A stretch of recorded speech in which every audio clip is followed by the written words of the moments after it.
Welcome back to my YouTube channel. आज हम करेंगे टीएस ग्रेवाल क्लास 11th की अकाउंटेंसी का चैप्टर 15 जिसका नाम है डेप्रिसिएशन का सोल्यूशन नंबर 24।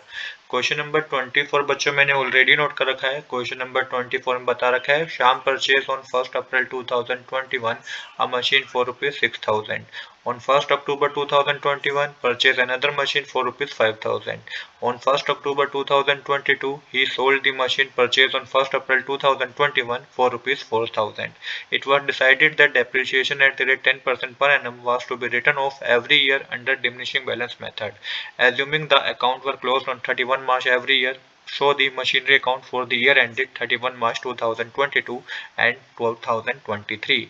देखिए क्वेश्चन बता रखा है श्याम ने परचेज करी पहली मशीनरी 1 अप्रैल 2021 को 6000 रुपीज़ की। उसके बाद 1 अक्टूबर 2021 में ही एक और मशीनरी परचेज की 5000 की।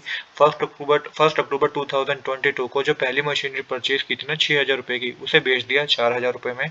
इसके बाद डेप्रिसिएशन बता रखा है 10% कैलकुलेट करना है, डिमिनिशिंग बैलेंस मेथड का आपको यूज करना है और आपको मशीनरी अकाउंट बनाना है 2 साल का। 31 मार्च 2022 ईयर एंडेड है हमारा और 31 मार्च 2023 ईयर एंडेड है। किस तरीके से करेंगे बच्चों, आइए समझते हैं। तो सबसे पहले हम अपने पहले ईयर का मशीनरी अकाउंट बनाएंगे जो कि 1 अप्रैल 2021 से 31 मार्च 2022 तक था। तो सबसे पहले टू बैंक अकाउंट लिखेंगे। तो पहली मशीनरी की कॉस्ट, पहली मशीनरी जो परचेज करी है वो 1 अप्रैल को ही करी है 6000 रुपीज़ की, और सेम ईयर में हमने एक और मशीनरी परचेज करी है 1 अक्टूबर को। टू बैंक अकाउंट लिख के आप 5000 रुपीज़ मेंशन करेंगे। तो 2021 ईयर में हमने दो मशीनरी परचेज करी, एक तो फाइनेंशियल ईयर होने के स्टार्टिंग में कर ली 1 अप्रैल 2021 में, और एक हमने 1 अक्टूबर 2021 में करी जो कि 5000 की थी।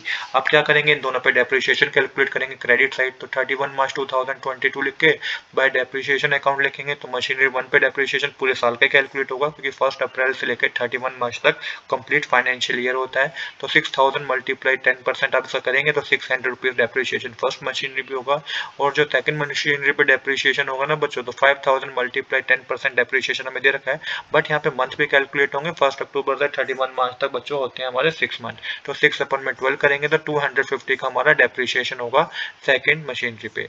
अब आपको क्या करना है, 31 मार्च 2022 लिख के बाय बैलेंस कैरी डाउन करना है। तो बैलेंस कैरी डाउन करेंगे तो 600 को सबसे पहले 6000 में से माइनस करेंगे तो जो क्लोजिंग बैलेंस फर्स्ट मशीनरी का होगा वो 5400 रुपीज का होगा, और 250 जो डेप्रिसिएशन सेकंड मशीनरी का था उसको 5000 में से माइनस करेंगे तो मशीन नंबर 2 का जो क्लोजिंग बैलेंस है वो 4750 रुपीज होगा।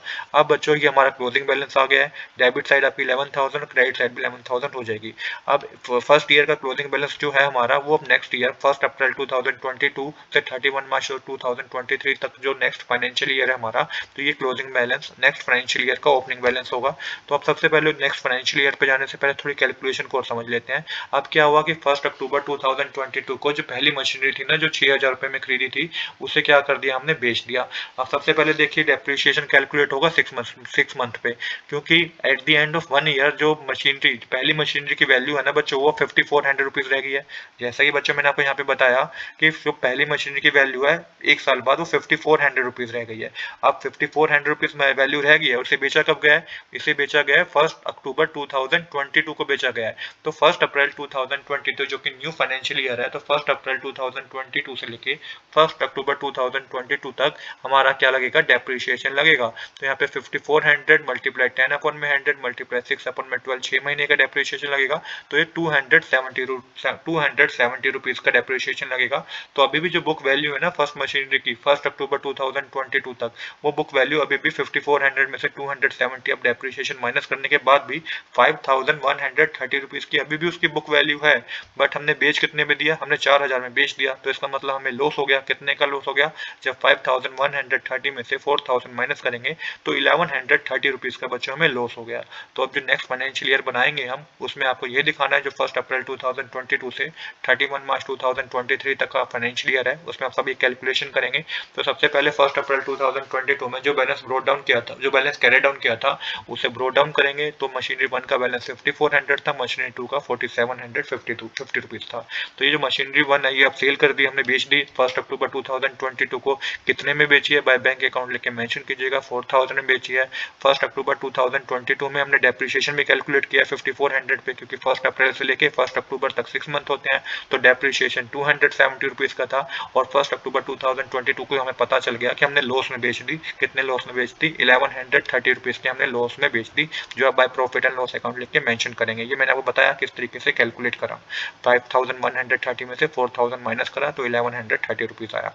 इसके बाद मशीनरी 2, मशीनरी का मन का काम खत्म। अब मशीनरी 2 है, इस पे डेप्रिसिएशन कैलकुलेट करेंगे। तो जब मशीनरी 2 पे डेप्रिसिएशन कैलकुलेट करेंगे तो डेट लिखेंगे 31 मार्च 2023। बाय डेप्रिसिएशन अकाउंट मशीनरी 2 पे लगाएंगे तो 4750 का 10% कैलकुलेट करेंगे, पूरे साल का डेप्रिसिएशन होगा तो 475 रुपीज़ आएगा। और जो क्लोजिंग बैलेंस होगा मशीनरी 2 का 31 मार्च 2023 को, तो बाय बैलेंस कैरी डाउन करके 475 को 4750 में से माइनस करेंगे तो 4275 का क्लोजिंग बैलेंस होगा।